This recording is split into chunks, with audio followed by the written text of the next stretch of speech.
நடிகை சிம்ரனுக்கு சமீபத்துல அவங்களோட 30 வருஷ திரைப்பயணத்தை கௌரவிக்கிற விதமா விருது வழங்கப்பட்டுச்சு. அப்போ அந்த விருது விழாவில் சிம்ரன் பேசின விஷயம் பெரிய சர்ச்சையை ஏற்படுத்துச்சுன்னு தான் சொல்லணும். சிம்ரன் அந்த விருது விழாவில் என்ன பேசியிருந்தாங்கன்னா, என்னோட கோஸ்டாருக்கு அவங்க நடிச்ச ரோல் ரொம்ப சர்ப்ரைஸா இருந்துச்சுன்னு சொல்லி மெசேஜ் அனுப்பியிருந்தேன். பதிலுக்கு அவங்க ஆன்டி ரோல் பண்றதுக்கு இது எவ்வளவோ மேல்னு ரிப்ளை பண்ணியிருந்தாங்க. அவங்களோட மெசேஜ் என்ன ரொம்பவே காயப்படுத்திருச்சு. என்னோட கடின உழைப்பு தான் நான் 30 வருஷம் இந்த சினிமால இருக்க காரணம். எந்த ரோல்ல நடிச்சாலும் பிடிச்சு நடிக்கணும், டப்பா ரோல் பண்றதுக்கு ஆன்டி ரோல் பண்ணிட்டு போலாம் அப்படின்னு ரொம்பவே வருத்தப்பட்டு பேசியிருந்தாங்க. சிம்ரனோட இந்த பேச்சை கேட்ட பலருமே சிம்ரன் ஜோதிகாவை தான் சொல்றாங்க. ஜோதிகா நடிச்ச டப்பா காற்றல் வெப் சீரிஸ் தான் அவங்க மறைமுகமா டப்பா ரோல்னு குறிப்பிட்டு பேசியிருக்காங்கன்னு சொல்லிட்டு வந்தாங்க. இன்னும் சிலர் சிம்ரன் பேசும்போது கோஸ்டார்னு மென்ஷன் பண்ணியிருந்தாங்க. லைலா தான் ரீசெண்டா சிம்ரன் கூட சப்தம் படத்துல நடிச்சாங்க. சோ சிம்ரன் லைலாவை தான் சொல்றாங்க அப்படின்னு சொல்லிட்டு வந்தாங்க. ஆனா லைலா நான் யாரையுமே இப்படி இன்சல்ட் பண்ண மாட்டேன்னு ஓப்பனாவே சொல்லியிருந்தாங்க. இதனால பலருமே அப்போ கண்டிப்பா ஜோதிகாவை தான் சிம்ரன் சொல்லியிருக்காங்கன்னு பேச தொடங்கிட்டாங்க. இந்த நிலையில சிம்ரனே ரீசெண்ட் இன்டர்வியூல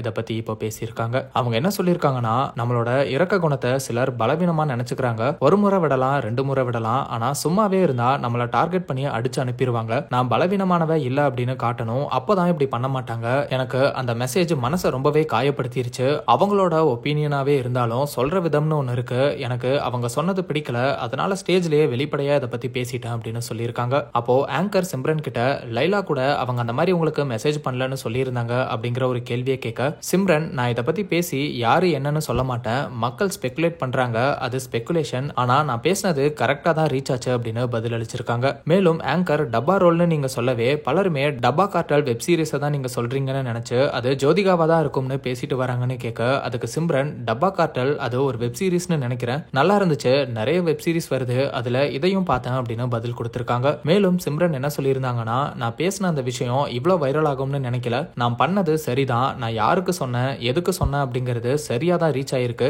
இந்த சம்பவத்துக்கு அப்புறம் சம்பந்தப்பட்ட நடிகையே எனக்கு மெசேஜ் பண்ணி நான் அப்படி கன்வே பண்ண நினைக்கல, சாரின்னு மெசேஜ் பண்ணியிருந்தாங்க. ஆனா என்னை பொறுத்த வரைக்கும் ஒரு விஷயம் உடஞ்சு போச்சுன்னா அது அவ்வளவுதான். ஆனா அவங்க கூட சேர்ந்து நடிக்க பட வாய்ப்பு வந்தா கண்டிப்பா கதை நல்லா இருந்தா நடிப்பேன் அப்படின்னு சிம்ரன் சொல்லியிருக்காங்க. இந்த இன்டர்வியூல சிம்ரன் நினைச்சிருந்தா நான் சொன்னது லைலாவையும் இல்ல ஜோதிகாவையும் இல்ல அப்படின்னு சொல்லியிருக்கலாம். இவங்க 2 பேர்ல யாரோ ஒருத்தர் தான் அப்படி மெசேஜ் பண்ணியிருக்கவே தான் சிம்ரன் யாருன்னு குறிப்பிடாம இருக்காங்க. ஆனா சிம்ரன் கரெக்டா தான் ரீச் ஆச்சுன்னு சொல்றது மூலமா மக்கள் பலருமே அதிகமா சொன்ன அந்த நபர் ஜோதிகா தான். சோ ஜோதிகா தான் சிம்ரனை இப்படி அவமதிச்சு மெசேஜ் பண்ணியிருக்காங்க. மேலும் அவங்க டப்பா கார்டல் பத்தி பேசும்போது ஏதோ விருப்பமே இல்லாம பேசுற மாதிரி தான் இருக்கு. சோ கண்டிப்பா சிம்ரன் ஜோதிகாவை தான் சொல்றாங்கன்னு நெட்டிசன்ஸ் பலருமே கமெண்ட் பண்ணிட்டு வராங்க. ஜோதிகா இல்லனா சிம்ரன் தரப்புல இருந்தே இதுக்கு ஒரு முறையான விளக்கம் வந்தா மட்டுமே தான் மக்கள் ஜோதிகான்னு சொல்றதை நிறுத்துவாங்க. இல்லனா அது வரைக்கும் ஜோதிகா தான் சிம்ரன் சொன்ன அந்த நடிகைன்னு தொடர்ந்து சோசியல் மீடியால பேசுவாங்கன்னு பலருமே இப்ப கருத்துக்களை தெரிவிச்சிட்டு வராங்க. சிம்ரனோட இந்த பதில பத்தி நீங்க என்ன நினைக்கிறீங்க அப்படிங்கறத கமெண்ட்ல சொல்லுங்க. அந்த மாதிரி சினிமா, சீரியல்ஸ் அண்ட் ட்ரெண்டிங்கான அப்டேட்ஸ் பத்தி தெரிஞ்சுக்க நம்ம ட்ரெண்டாக் சேனலை சப்ஸ்கிரைப் பண்ணுங்க.